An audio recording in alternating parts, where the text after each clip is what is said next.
Ipinagpasalamat naman ng mga residente sa Cagayan na hindi naglandfall sa kanila ang bagyong Leon. Gayunman, nangangamba pa rin sila sa posibleng pagbaha ng mga ilog, lalo na kung magiging malakas ang buhos ng ulan na dala ng bagyo. Si Benji Durango ng PTV para sa Balitang Pambansa Live. Benji. Ace, madaling araw pa lamang masungit na ang panahon dito sa Santa Ana, Cagayan. Sa katunayan, ito makikita nyo ngayon sa aking likuran, nagkubli dito sa Port of San Vicente ang ilang maliliit na sasakyang pandagat tulad na lamang ni MV Eagle Ferry na biyahing Kalayan dahil sa malalaking alon sa dagat. Base na rin ito sa utos ng Philippine Coast Guard kasunod ng gale warning ng Pag-asa na inaasahan ng hanggang 5 metrong alon sa dagat. Dahil nga sinaasang epekto ng bagyong Leon dito sa Santa Ana, Cagayan, gabi pa lamang nakahanda na rin ang mga rescue equipment ng Santa Ana Municipal DRRMO. Naabutan namin kagabi na nakastandby ang mga rubber boats, life vest, ambulansya, rescue vehicle at kahit ang kanilang mobile command center nakapwesto na rin.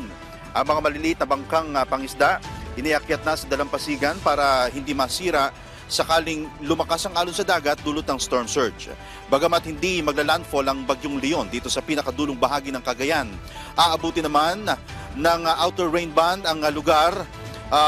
May dala itong malalakas na hangin at ulan dahilan para itaas ang signal number 1 dito sa Santa Ana.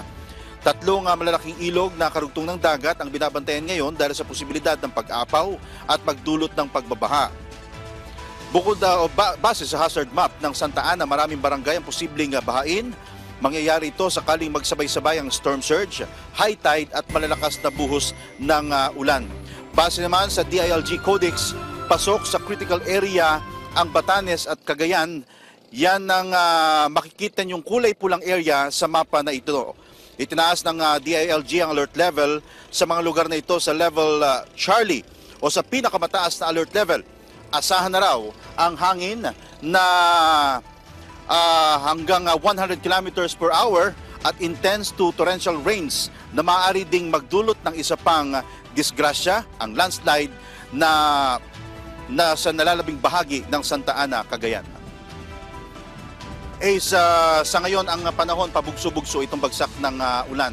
Pabugso rin ang malalakas na ihip ng hangin at mukhang maghapon nilang mararanasan ito dito sa kanilang lugar. Yan muna ang update mula dito sa Santa Ana, Cagayan. Balik sa iyo, Ace.